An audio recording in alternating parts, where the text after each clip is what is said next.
If you can feel pain, you are alive. If you can feel others' pain, you are human. If you can work towards reducing others' pain, you are a Rotarian. Namaskar and welcome to the Rotary Sunday series from District 3192, where the stories of service, leadership and inspiration take center stage. I am Rotarian Milind Deshpande and I am pleased to bring to you another inspiring individual today, interviewed by one and only Rotarian Sanjay Dugar. Hello everyone and welcome once again to Anubhav Rotary Sunday series.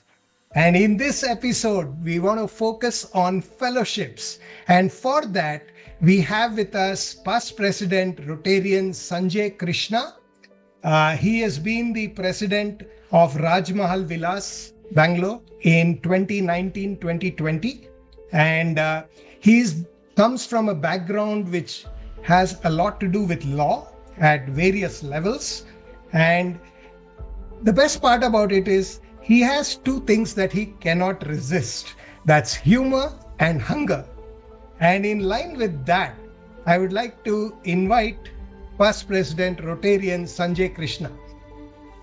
Hello, I'm Rotarian Sanjay Krishna. Currently, I'm in Rotary Bangalore Downtowners. Glad to be here. Thank you so much. Thank you so much for giving us your time. And I really want to focus on fellowships and maybe start with the very first thing about what is fellowships when it comes to Rotary. Rotary fellowships are basically, they are international groups that share a common passion. Being a part of a fellowship is a fun way to make friends around the world, explore a hobby or profession, and also enhance one's Rotary experience. So basically, it's a part of, it's called a global networking group. The Rotary International has made a policy. One of the articles, Article 42, under the RI Code of Policies, provides for formation of these kind of global networking groups that includes fellowship groups. Yeah. Any examples of these fellowship groups? What kind of specializations or what are the common passions that we hear of? There are about, as on today, there are about 119 recognized fellowship groups. Wow. Recognized in the sense, Rotary International has recognized 119 fellowship groups. Right from, people who like to grow beard and mustache to people who want to drink whiskey, wine together. There is a music fellowship. Okay. There is wildlife fellowship. You talk about photography. There is a fellowship group for that. There is a fellowship group for weather enthusiasts. I mean, there are 119 fellowship groups. You can find all these fellowship groups, the list of all these groups on rotary.org. And like you said, if I'm a part of a fellowship group, I could meet other people who share my passion, and it's at a global level as well. So great networking forum. Absolutely. Beyond your club, beyond your district, beyond your country, you can meet Rotarians globally. Wow.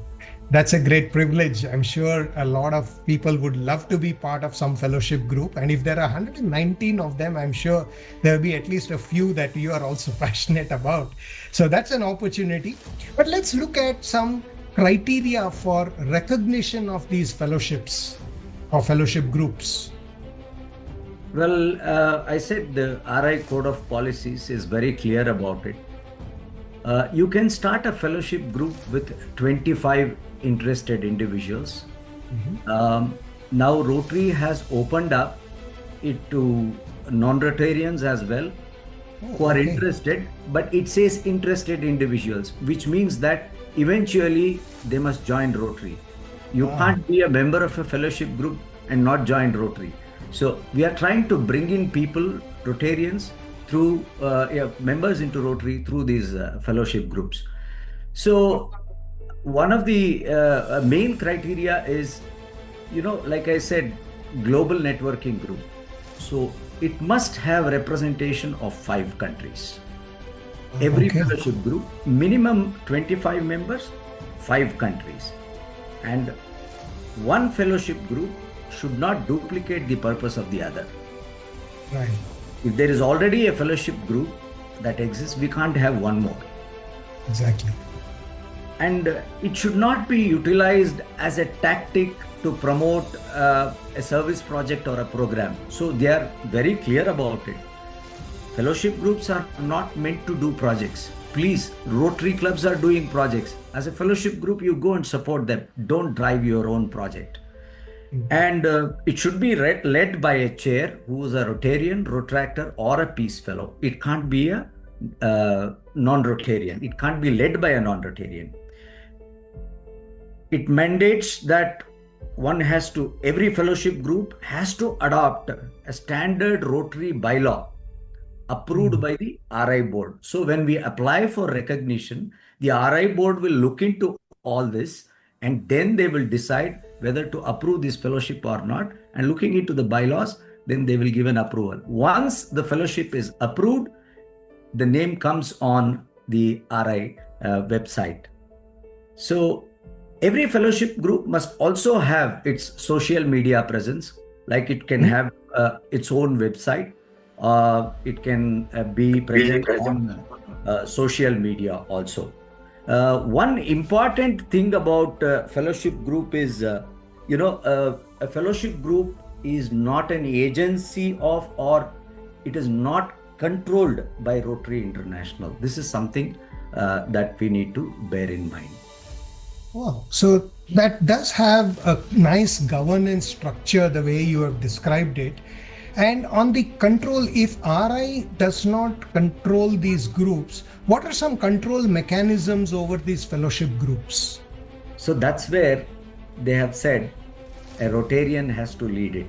He has to make sure that it is in line with the policy, Rotary policy, that is the code of policies, that is Article 42. It is very clear. And the bylaws must be in accordance with that.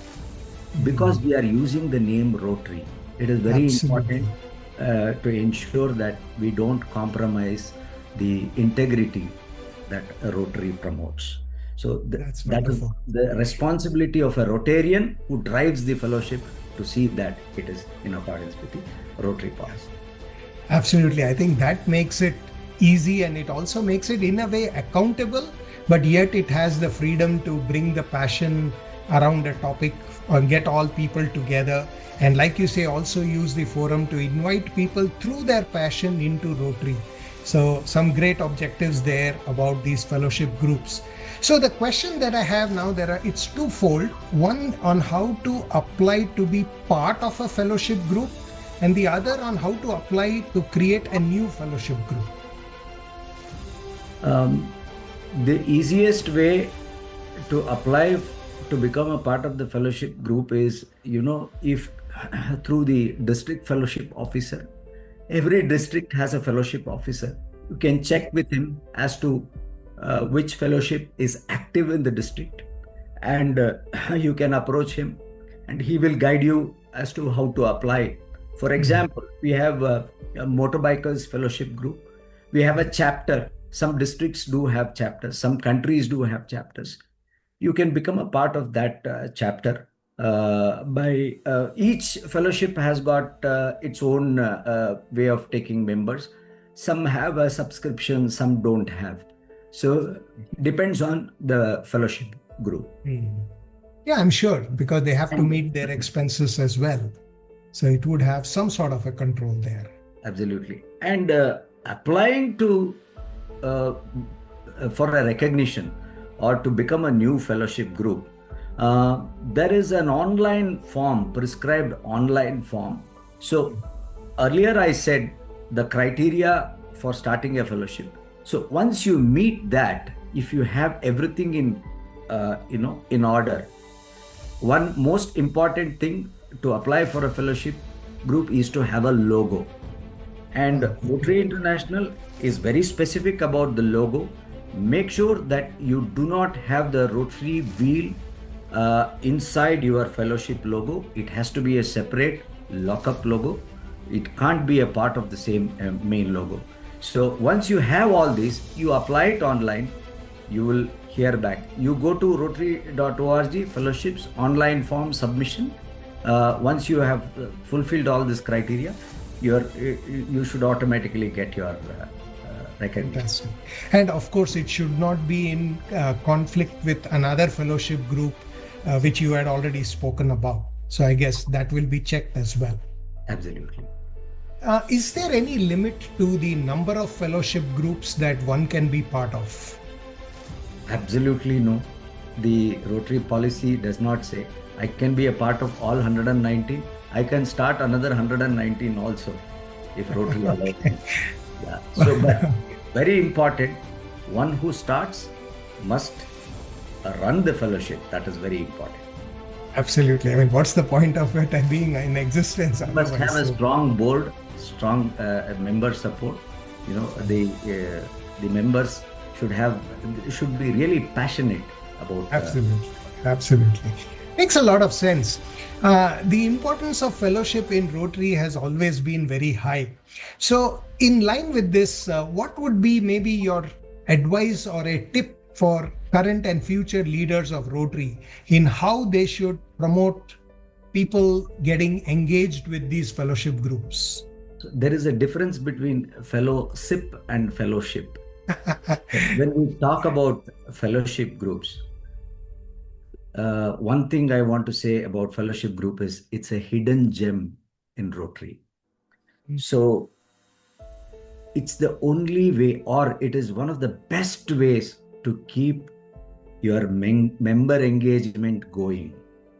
So it's a member engagement program. It is not meant for any project, to do any projects, and it can provide you an opportunity to connect globally. So global networking is what is, you can establish through these fellowship groups. So it's very important in every club to have members who are part of the international fellowship groups. You can always look at global grant projects. If you have a friend in some other country, you can also travel to their place. You can do family exchange. So many things can happen. So my advice or suggestion to the Rotary leaders is to promote these fellowships in every club. It is very important for engaging the members. What a beautiful solution, because I do hear so many presidents always saying, how do I get my members more engaged? And I think this is great. Thank you for sharing your wisdom and knowledge around this topic. I believe that if we can all join hands, promote these fellowship groups, we'll definitely drive deeper member engagement, which can then lead to lots of interesting avenues of service, projects, global grants, and whatever else we can imagine. But thank you for sharing your insights. It was a pleasure having you on our show. Thank you, Rotarian Past President Sanjay Krishna. Thank you very much. Thank you, Rotarian Sanjay. Thank you. Thank you for joining us on this episode of Rotary Sunday series. If today's story inspired you, share it and subscribe for more such meaningful conversations from Rotary District 3192.